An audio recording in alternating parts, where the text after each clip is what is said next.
Time value of money का एक important topic है फ्यूचर वैल्यू। फ्यूचर वैल्यू जो है वो एक इम्पॉर्टेंट टॉपिक इसलिए है क्योंकि कोई भी एसेट जो आज उसकी मार्केट वैल्यू है, फ्यूचर उससे रिलेटेड फोरकास्ट करने के लिए, एनालिसिस करने के लिए, जो इन्वेस्टर हैं उनको अट्रैक्ट करने के लिए, उनको फ्यूचर के बारे में एग्जैक्ट प्रिडिक्शन देने के लिए हम फ्यूचर वैल्यू की कैलकुलेशंस करके अपने इन्वेस्टर्स को, जो हमारे स्टेक होल्डर्स हैं, उनको अट्रैक्ट करने के लिए इसको यूज़ करते हैं।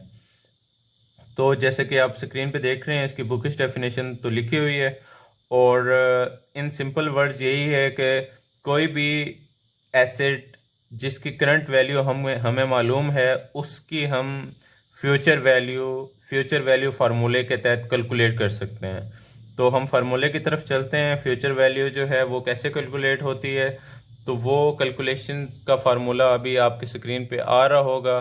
तो बेसिकली कोई भी एसेट जिसकी आपने फ्यूचर वैल्यू फाइंड करनी है, उसकी जो प्रेजेंट वैल्यू है वो आपको ऑलरेडी पता होती है।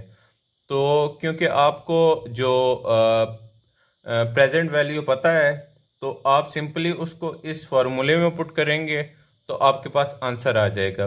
बाकी टर्म्स क्या क्या हैं? R over m, m into r. तो जो आर है वो इंटरेस्ट है आपका, डिवाइडेड बाय, अगर तो जो ट्रांजैक्शन है या जो आपकी कंपाउंडिंग है एसिड की, वो पर ईयर है, तो यहाँ पे M1 हो जाएगा, मतलब इसको आपने निगलेक्ट कर देना है। लेकिन अगर वो कंपाउंडिंग जो है एनुअली, सेमी एनुअली या पर मंथ है, तो M जो है नंबर ऑफ मंथ्स के हिसाब से आप उसे चेंज करेंगे। जैसे अगर सेमी एनुअली है तो M की जगह 2 आ जाएगा, अगर क्वार्टरली है तो M की जगह 4 आ जाएगा। बाकी जो आर है यहाँ पे वो इंटरेस्ट रेट को शो कर रहा है, तो आपने सिंपल इंटरेस्ट रेट पुट करना है, प्रेजेंट वैल्यू पुट करनी है, तो आपके पास फ्यूचर वैल्यू आ जाएगी। बस ये सिंपल सा फार्मूला है। जहाँ भी आपको क्वेश्चन में फ्यूचर वैल्यू फाइंड करने का कहा जाए, तो आपने इस फार्मूले का लिख के इसमें प्रेजेंट वैल्यू और इंटरेस्ट रेट डाल के कैलकुलेट कर लेना है।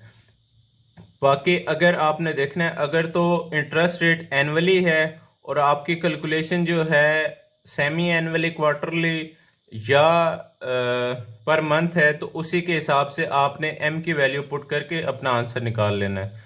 तो ये था आज का टॉपिक, फ्यूचर वैल्यू।